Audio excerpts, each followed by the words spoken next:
June 15th.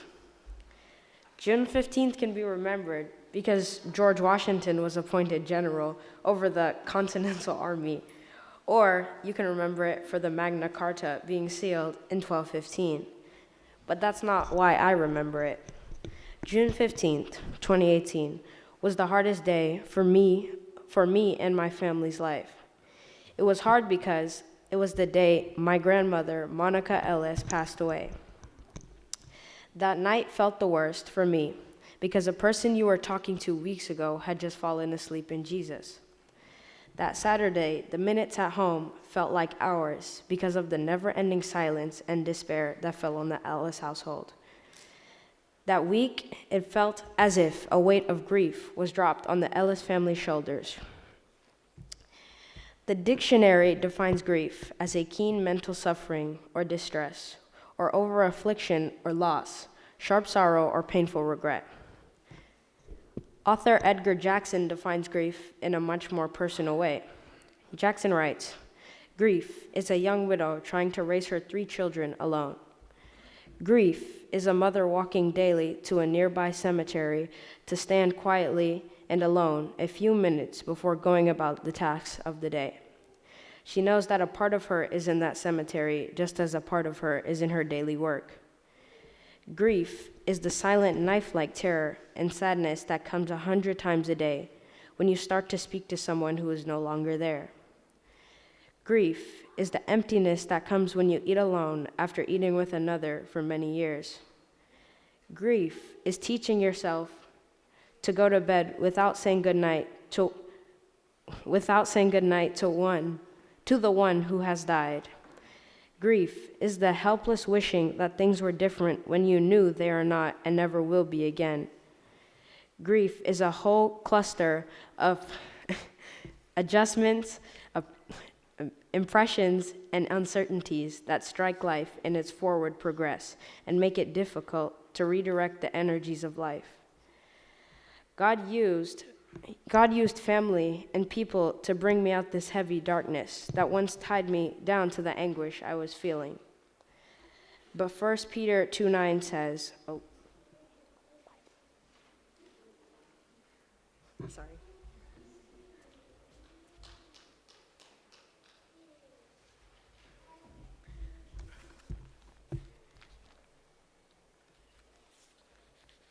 Okay. But 1 Peter 2:9 says, "But you are a chosen generation, a royal priesthood, a holy nation, his own special people, that you may proclaim the praises of him who called you out of darkness into his marvelous light." Now being in his marvelous light, I feel secure. Even though we go through trial and tribulation, I still know there's a God in heaven who watches over me.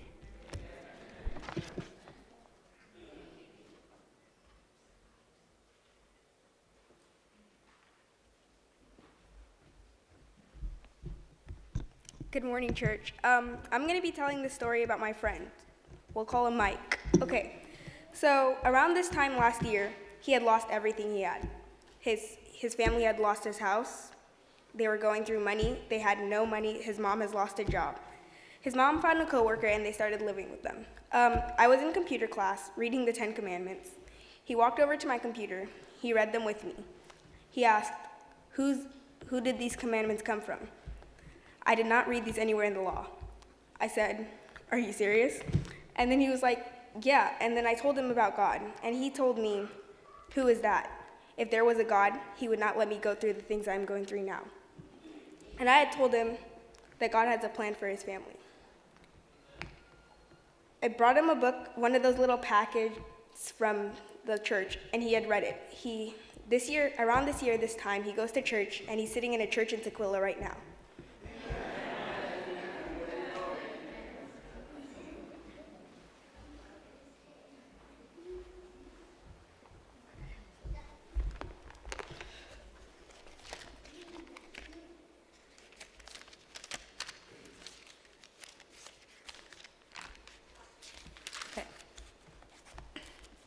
Fear, anger, and hatred.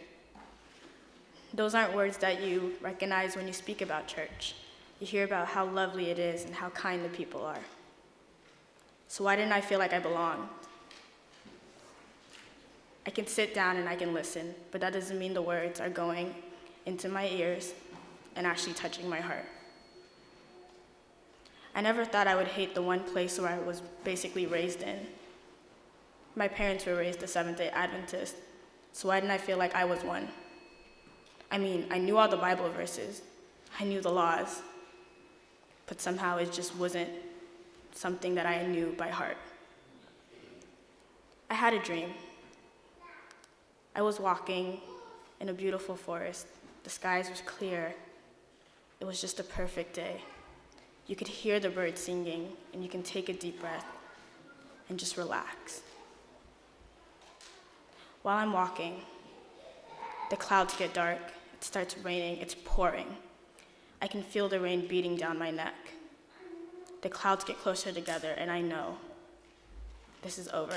There's a deep sense of dread that I cannot make go away. I begin to look around to see if there's any way out. As I'm looking around, I hear a hissing sound. That hissing sound is so terrifying that I don't even look back, because if I know I look back, I can't escape from it. So I take off running, and I run, and I keep running, because if I stop running, I know I'm never going to start again. I reach a clearing as I'm running, and before I reach that clearing, I hear a voice. Why are you running? Stop running. There's no need to run. But then that hissing sound comes back again, and it's 10 times stronger than anything I've ever heard. I can feel it getting closer, and I can feel my heart beating. But that fear, it's too much. I can't look back. And as I'm about to fall onto my knees and cry and beg to be saved, there's a light that appears, and that light tells me, my child, I've got you. You don't need to run. Whatever you're going through, I'm right there with you, for I've experienced it before you have. I died for you. My blood is in you. Child, you're mine. Finally, I can look up into the light, and the first thing I notice is that hissing sound. It's gone.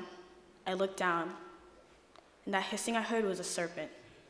And the serpent is now crushed under the light, and the light stands mighty and tall. I never expected to wake up from that dream in a cold sweat, but when I did, I didn't feel fear. I wasn't angry. There was no hatred. I just took a deep breath and I relaxed, for I knew I was good.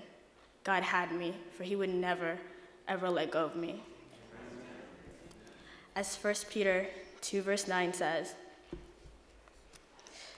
"But you are a chosen generation, a royal priesthood, a holy nation, his own special people, that you may proclaim the praises of him who called you out of the darkness and into his wonderful light." The Lord pulled me out of my darkness and into his most wonderful light.